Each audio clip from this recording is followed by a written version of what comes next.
ทั้งบ้านโดยอันนี้มันสำเร็จมาเลยกันเอาแบบใหม่มันเลยมาปรับมีไฟให้บุมีไฟโดยมันก็เลยตัดปัญหากันเลยเอาตัวนี้มาใส่อืมอย่างหนึ่งมันถึงน้ำถึงมันกระทนกว่าไหมทนกว่า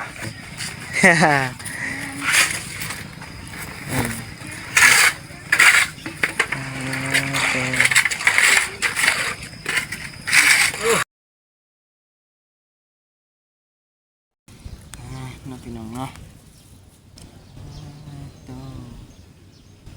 วันนี้ก็ลงมาอีกแล้วลงมาทางบ้านทางเงินไอ้ลุงอาจพี่น้องเลยเนาะเงินลุงอาจอีกแล้วนะพี่น้องเนาะ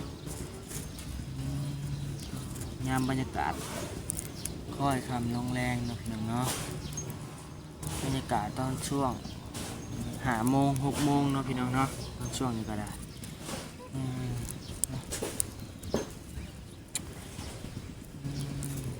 อันนี้ก็หาแต่มาแต่ทางเงินนะพี่น้องเนาะลงมาแต่เงินขึ้นไปเคลียร์เวียทางเงินน้อยหนึ่งพี่น้องเนาะไปสักเครื่องสักคล้องนะพี่น้องเลยบ่มีเครื่องใส่เลยวันนี้ก็ได้เนาะมีแต่ไปกับไปไม่ได้อยู่เงินเนาะเป็นกำลังเสียนเสาอยู่ตอนนี้พี่น้องเลยกำลังแปลงเสาเขามุมเขาทียังคงเป็นอะไรเนาะว่าไอเตียงเป็นไปซื้อส่วนชื่อประตูยังมาครบชุดแล้วบอกปัด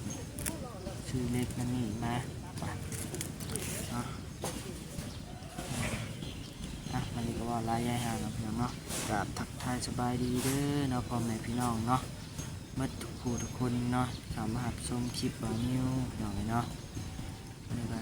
ยินดีต้อนรับเมื่อทุกผู้ทุกคนเนาะ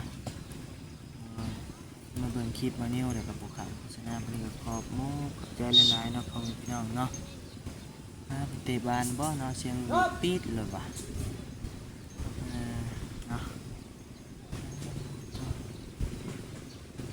อากาศค่อยลงแรงเนาะพี่น้องเนาะท้องภาคโคตรงามเลยเนาะไปเบิ่งไปชมน้ำกัน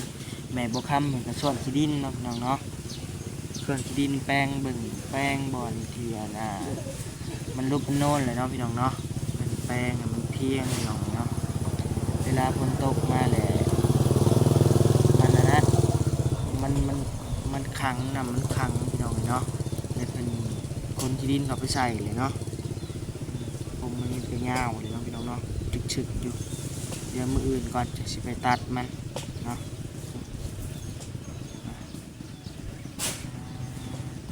ไป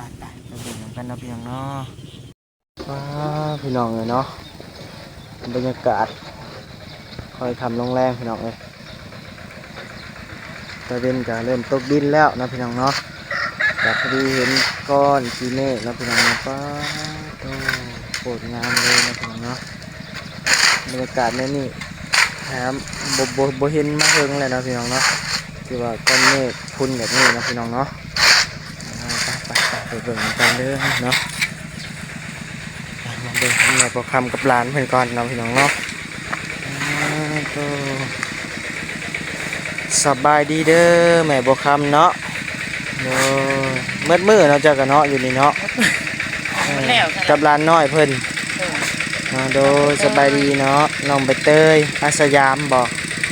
แม่นบอกน้องใบเตยก็ไม่เห็นซอยเอารถขึ้นเหยียบนี่แน่นเลยเนาะแม่บุคำฮะเดี๋ยวทำเมื่อสิเหยียบหายเนาะเหยียบลงกันแน่นเลยเนาะเอารถไปละเจ้าฮะรถนี่ไงนี่สบายดีเด้อเนาะลุงอ่านเนาะสบายดียังประตูได้สำเร็จรูปเลยบาทนี่ก็พาไปเบิ่งไงตู้มาช่องบ้านเลยบ่ลุงอ่านเลยช่องบ้านเลยขักเลยเนาะบาทนี่ประตูมันบ่มีครบตัดแบบสำเร็จมาเลยมันยากเนาะทั้งวงครบพร้อมทั้งบ้านโดยอันนี้มันสำเร็จมาเลยกันเอาแบบใหม่มันเลยมาปรับมีไฟให้บุมีไฟโดยมันก็เลยตัดปัญหากันเลยเอาตัวนี้มาใส่ อย่างหนึงมันถึงน้ำถึงมันกระทนกว่าไม้ ทนกว่าได้บ่ต่ำเลย10 ปีเขียนสิหมุนเนาะพี่น้องเนาะหมุนก็บ่ยากพี่น้องเลยชื่อมันซบใส่ไม้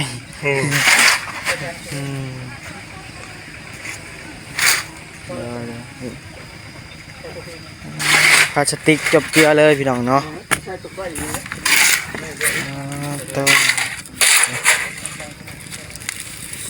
บ่ห้าวมาก็ได้ลุงอาจป้านั่นแหละเบิ่งเขาสแคปรูปก่อน1 2 3ไอ้เยี่ยมป้าได้ของใหม่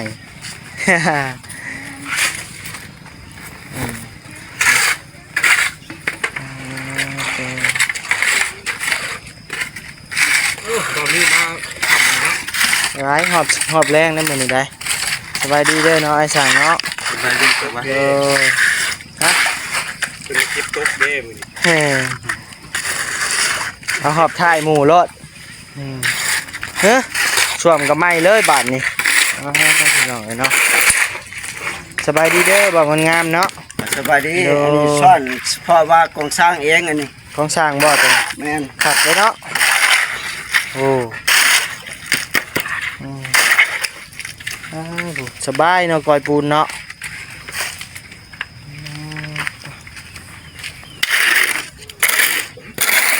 ชอบใหม่พี่น้องเนาะเขาให้เตียงซื้อมาให้อันนี้กับประตูอีกวะนี่ฮะ2 บานเลยพี่น้องเลยเนาะ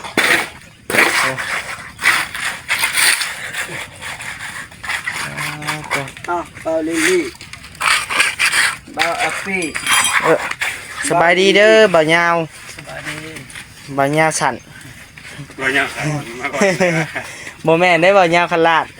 บ่าวยาวคันลาดผู้อยู่เหนือผู้เด้อบ่มีมือใดมือหนึ่งบ่เนาะสิได้พ้อกันนะลุงอ่านเนาะบ่าวยาวคันลาดกับบ่าวยาวสั่นปัดปอกขึ้นประชันกันเราเบิ่งเนาะลองมายืนใส่กันลองเบิ่งบ่ไปสิไปไผเนาะบ่ไผสิสูงกว่าไผหั่นน่ะว่าอย่างกับไผไว้ก่อนดิบ่แม่นไผสิสูงกว่าพี่น้องเอ้ยเนาะแม่นก็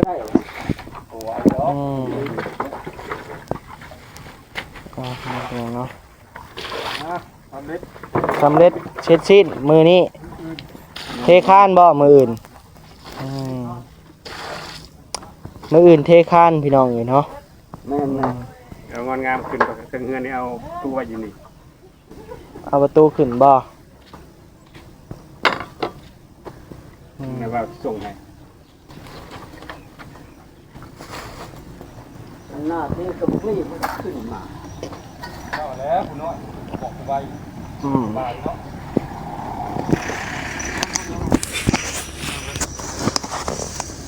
เอาอันนั้นขึ้นมาก่อนแล้วปั้นเล็กขึ้นมาก่อน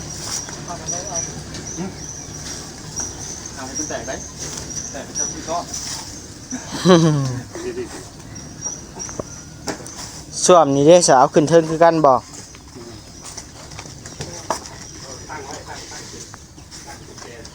โอ้สบายเนาะบ่นักเนาะกันทันแล้วได้หมดแล้วผักแล้วได้นอนแล้วว่าประตูเอ็นใส่บ่ตัวพี่น้องเลยเนาะวงกบกับพลาสติกบ้านกับพลาสติกพี่น้องเลยเนาะแม่นชุด1เท่าไรนี่ฮะ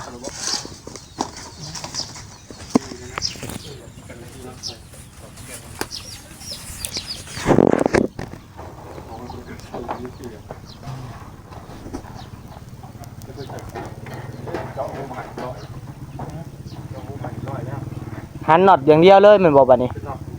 มามันจะมีเล็กมันจะมีเล็กซกใส่ล็อกเว้นนะสำหรับหันน็อตเขาจับตะปู เคยจับตะปู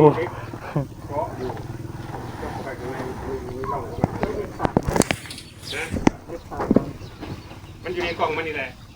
มันมีโขกไหมสักโคกพี่น้องเนาะโมเมนต์ช่วมเลยเนาะสักโคกเอาไปไหนที่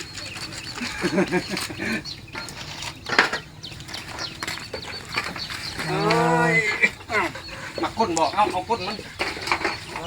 บ้านกูบ่เคยจับก้น มาก้นเนาะเข้าประตูหน้าดุโคตร เข้าประตูหน้า เข้าประตูหลังก่อน ใช่จักว่าพี่ช้างพี่น้องเนาะบ่ฮู้เรื่องบัดนี้นี่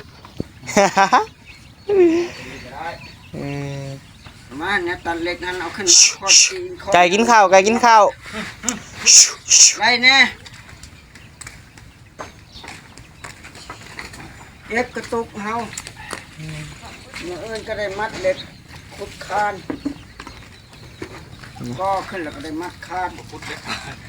เฮ้ข้าวนะเฮ้เอา บริขุด บ่ถึงคุณลงบ่ อามาเนี่ยตันเล็กนะ ลึก อยู่หั่นแหละอยู่กล้องไม้อะนี่นะนี่กล้องเตียง ก็ตัวเครื่องเที่ยวกองมา ปะโตเสียสมคือกันเลย อ้าวสีส้มกับสีส้มอยู่นำกันเนาะ ปากแผ่นละทอดแล้ว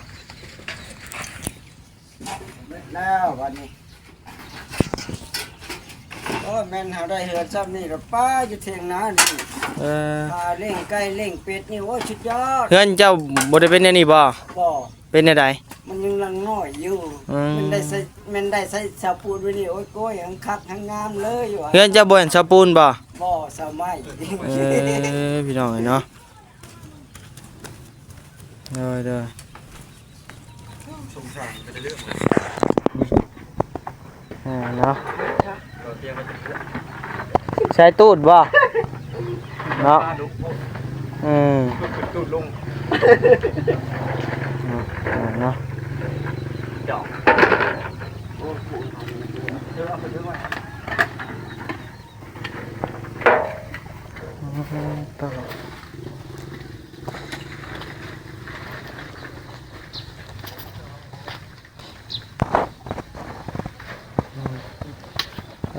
ทางน้องใบเตยสยาม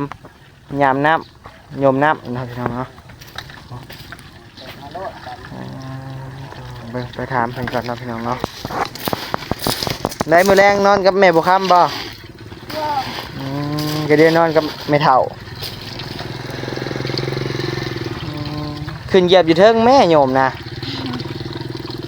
ขึ้นเหยียบอยู่เทิงนั่น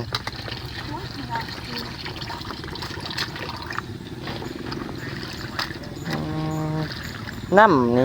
ยังบ่ใส่เด้เนาะพี่น้องเนาะยังขุ่นคือเก่าพี่น้องเนาะเป็นจังไดเด้เนาะมันสีดานบ่เนาะพี่น้องเนาะเด้มันบ่อยากใส่พี่น้องเอ้ยน้ำขุ่นพี่น้องนี่เขาบอกขึ้นยืนเดี๋ยวนี้รอดนี่เบิ่งนี่ผมใช้แบบนี้เอาลองมึงดูปฏิถ่ายนี่เมื่อยบ่บัดนี้เมื่อย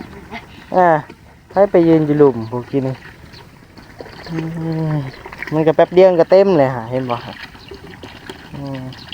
เนาะน้องใบเตยโอเคสีมันอยากแดงพี่น้องเนาะไปเบิ่งถามข้างหลังไป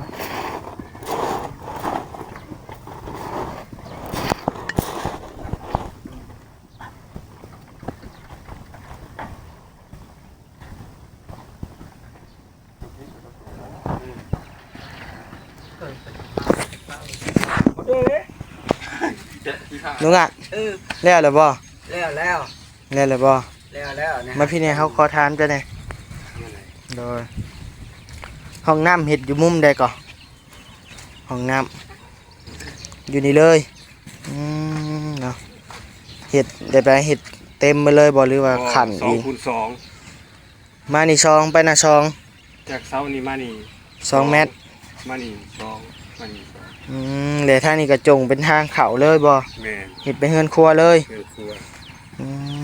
พี่น้องเลยภาคเบื้องนี้เลยเป็นเฮือนครัวพี่น้องเลยภาคเบื้องนั่นเลยห้องน้ำ ที่อยู่แบบนี้นั่นอยู่ตามแบบเตรียมคนว่าประตูที่อยู่แบบนี้ เลยประตูห้องน้ำอยู่แบบนั้น ตู้ห้องน้ำอยู่แบบนี้ ในบ่อนี้เลยปล่อยลงเนาะ ตรงนี้ปล่อยโล่ง งาม แม่นแต่ว่าแม่นบ่ยาว งามปองเยี่ยมเลยเบื้องนี้ บ่เอี่ยมยังบ่ฮู้ว่าที่ทางนี้หรือว่าที่ทางนี้ยังบ่ฮู้จัก ตามเฮาว่า สิเป็นทางนี้ ทางนี้มันลมเข้ามาทางนี้มันสิออกเข้าไป หรือว่าทางนี้ก็ยังบ่ฮู้จักกระ ทางนี้ฮะอาจจะงามกับทางนี้ทางนี้ลมพัดเข้าทางนี้เนาะทางเบื้องนี้ฮะลมมันตีกลับเข้ามาเนาะสมมุติว่าเฮาดังไผพี่น้อง บ่ เอ้ย เที่ยงเพิ่น โดย วาดแผนออกมาอีกรอบหนึงก่อน โดย เพิ่นเอาคร่าวๆไว้ก็คือว่า4ยาวๆเนาะ อืม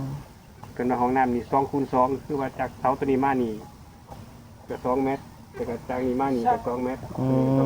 มโดย2คูณ พอดีเนาะซั่นน่ะเนาะพอดี 2มันก็สิเป็นตัว L พอดี โดยแม่นอืมต่อห้องหนึ่งนี่2ห้องห้องละ2.50 เมตรเนาะ เลย อื แล้ว ม พอดีเรือไปเรือ50เซนตัวนี้ โดย เรือ โตปานเฮือนพี่น้องเอ้ยสาวดินจบเจือ เงื่อนล่างนี่แหละสำคัญเลย สำกันเลยเนาะแม่นเลย คูณ4เท่ากัน แม่นใหญ่สำกันเลยพี่น้องเอ้ยเนาะต้นน่ะทรงแบบเป็นชาวไม้เนาะพี่น้องเนาะเป็นแบบเฮือนไม้ตัวนี้เป็นห้องเฮือนดินพี่น้องเอ้ยเนาะแต่ว่าเรื่องเย็นนี่หมอพูดแล้วเย็นกว่าพี่น้องเอ้ยเนาะ หมอนี่อยากฮ้อนเด้อหมอนี่อยู่กลางไหนาซะ โดยได้ละเรียบร้อยเนาะพังเสานั่นนี่ก็ได้เทเสา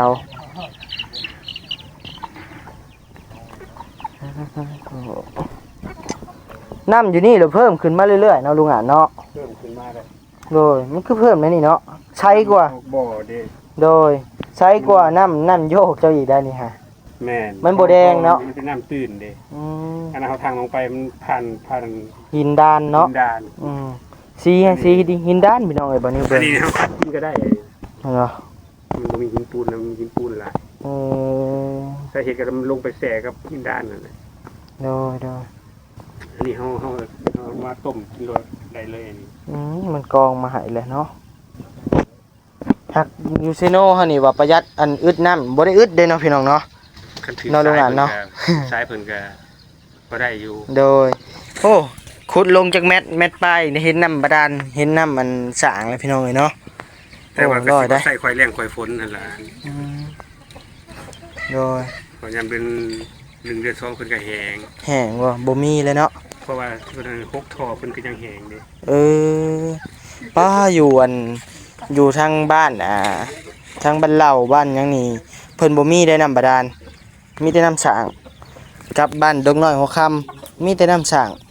อันนี้ไปน่ะ ทั้งบ่ได้บ่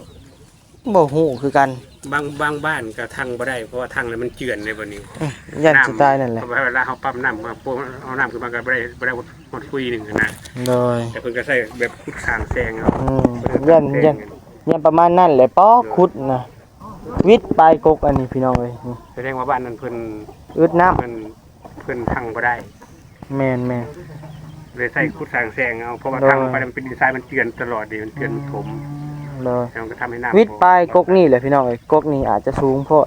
ประมาณกกนี่แหละพี่น้องเอ้ยเนาะวันนี้ซองเบิ่งป้อชันขลาดอยู่พี่น้องเอ้ยเนาะ3 ตะปูเอาขึ้นไว้อยู่เทิงเด้อ ซาวไปแมตเพิ่นว่าเกือบฮอด30พุ่นแล้วบ่นี่ว่า น้ำทงเครื่องมืออันเด้อ เอ้าเนาะพี่น้องเนาะบัดนี้ก็สิได้ขอตัวจบคลิปก่อนเนาะพี่น้องเนาะสิได้กลับบ้านกลับช่องกันบัดนี้มันก็ค่อยค่ำลงแรงแล้วพี่น้องเนาะบัดนี้ก็ขอบใจเด้อพ่อแม่พี่น้องเมิดทุกคู่ทุกคนเนาะที่รับชมคลิปบ่นิวแล้วก็ฮักแพงบ่นิวเนาะพี่น้องเนาะโดยบัดนี้ก็ขอบใจหลายๆเด้อพี่น้องเนาะสำบายดีเด้อทุกท่านเนาะ ที่บ่นิวทุกท่านเด้อเราเรื่อย โดยบัดนี้กับบ่มีหยังหลายเนาะพี่น้องมีแต่คำว่าสำบายดีและสวัสดีเด้อพี่น้องเด้อ